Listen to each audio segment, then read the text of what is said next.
It's science time. Welcome to the Whiskey Vault. I'm Daniel Whittington, Chancellor of Wizard Academy and Whiskey Marketing School.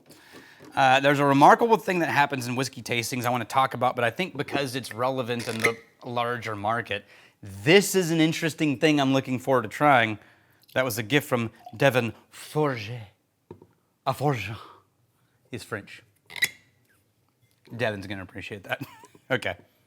First, here's some brain science. 4 of your 5 senses get routed from your sensory receptors, touch, taste, sound, sight, through your thalamus.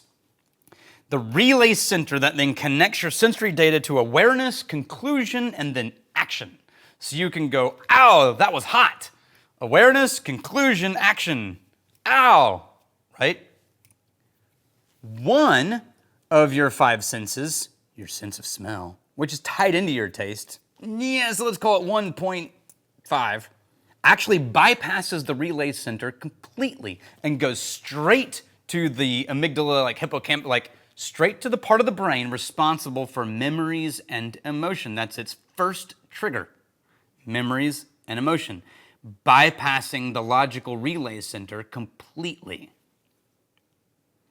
This is why your first reaction to smelling something might be a memory of a moment or a person or a place or a color or a shape or just a feeling.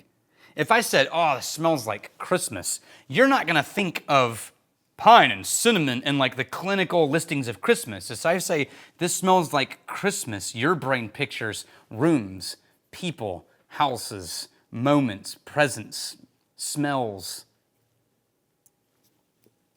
It's autobiographical. Smell isn't just data. Smell is your brain throwing up memories, emotions, and then the rest of your mind trying to understand why. Why are you throwing up these things? Why? And then eventually you say something like, oh, it's a smoky single malt from Islay. But here's the problem, and this is the risk, and this is true in all of reality. This is why I'm saying this. The problem is, the moment you come to a conclusion, you shut down the broad sensory intake and you narrow your sensory intake. Now, this is psychological, not chemical or physiological. It's psychological.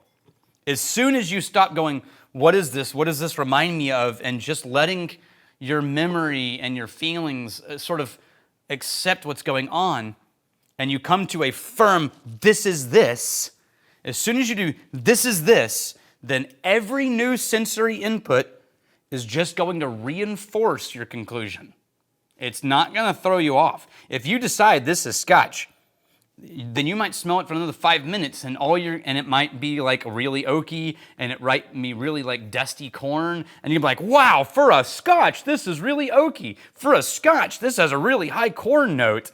And then eventually, like, because it's not a scotch, it's a bourbon. But that's not what your brain said. This is one of the biggest problems in sensory training. And one of the habits you need in sensory training is to, as long as possible, delay your conclusion. Now, you cannot stop from saying, this reminds me of lemons, or this reminds me of barley, or this reminds me of smoke, right?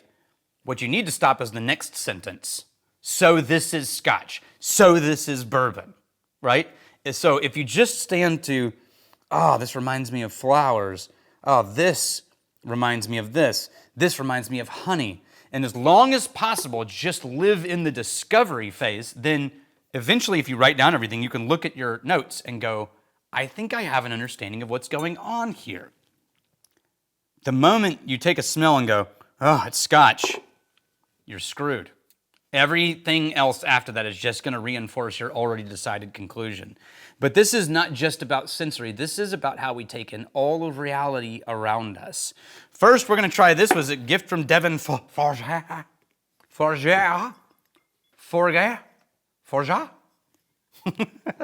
This is Oceanus Hibernicus. I think this might be specifically for Total Wine, but it's really interesting, and I was excited to do it on the channel.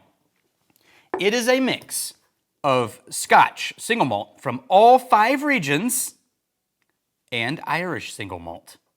6 different kinds of single malt. Speyside, and the other 4. It's only 4 regions. Sorry, it's not all 5. It's 4 regions of Scotland and then Ireland. So there's 5 single malts in here. I was just getting carried away. They don't really name what's what, and so we don't know what the percentages are or of what. We do know it's Highland, Speyside, Lowland. Actually, it is all 5, but they specifically Speyside. I don't know if there's one in Highland and one in Speyside, or if they're calling the Speyside one Highland and Speyside. But Highland, Speyside, Lowland, Islay. So it's missing Campbelltown. And then somewhere in Ireland, single malt. So that could be a handful of sources. It's Alexander Murray, who is importing into the U.S. for everything. I mean, that's who's most of the Costco brands, or Alexander Murray, the Trader Joe's. They do a lot of sourcing and brand building for other companies. Total Wine does a lot of it. It does not smell as Scottish as I thought it would. It's weightier than a typical Irish single malt, but it does have that sort of like citrus butter, citrus shortbread butter cookie base and a little bit of like lemon zest or green apple. But then surrounding that is this really musty barley funk and earth and weight. There's a little bit of ash that's not quite becoming smoke. It's just hinting at the idea that maybe somewhere there might be smoke. I'm guessing it shows up on the palate. No, it doesn't really. I mean, it does at the very, very end, but like, that smoke is so effervescent, delicate, almost invisible. It's barely there. It's mostly a really nice, rounded, vanilla cream, slight citrus zest, barley funk malt. A great blend. Budget blend. I don't know how much this is going for, but if it was more than $35, I'd be like, meh, huh. Although with tariffs, who knows, it's probably $350. But that's a different topic. I like it. For a blend, I like the bottle a lot. As a matter of fact, I'm currently in the market for buying some bottles for reasons. And this is exactly what I'm looking for. I mean, exactly what I'm looking for. So if my bottles end up looking just like this, I am sorry, Alexander Murray. I promise I will not also use your brand name or your imprint. But I love the label. I love everything about the label. Like this is a bottle that fell off a pirate ship. And I love that. I love everything about it. Okay. So, how does this apply to something beyond whiskey? It does, right? The moment you encounter someone, you decide they're arrogant assholes and you don't like them, is the moment that you stop picking up on the little social clues that they're actually maybe a little insecure and they're covering for it. And they're a more complex person than you realize, maybe even a more fragile person than you realize.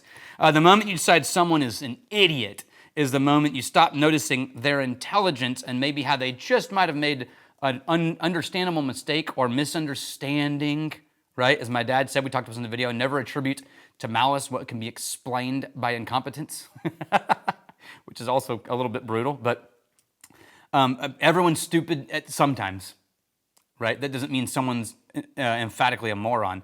The moment you decide a group of people always does this is the moment you stop seeing all the exceptions in either direction, that thing that always do is the exception, or that there are lots of other exceptions, and that people are complex and nuanced. Your brain's efficient, and it loves shortcuts. It loves them. Conclusions are shortcuts. This is the blended scotch. Discovery is slow and it requires humility. In a whiskey glass, rushing to certainty, it means that you miss out on some of the interesting scents and smells that you might have picked up on, and maybe you come to the wrong conclusion about a whiskey in your glass. Rushing to certainty in marriage, friendship, business, culture, it means you stop seeing people. And that's a much bigger problem. If you want to become better at tasting whiskey, delay your conclusions of what's in your glass. If you want to become better at living with other human beings, you might need to do the same thing. Because the moment you become certain is the moment you stop discovering. Cheers to you, and I'm really glad you're here. You need to come to a conclusion right now to like and subscribe. No more to conclude to like and subscribe so that there will be discovery. If you keep watching, this is getting complicated.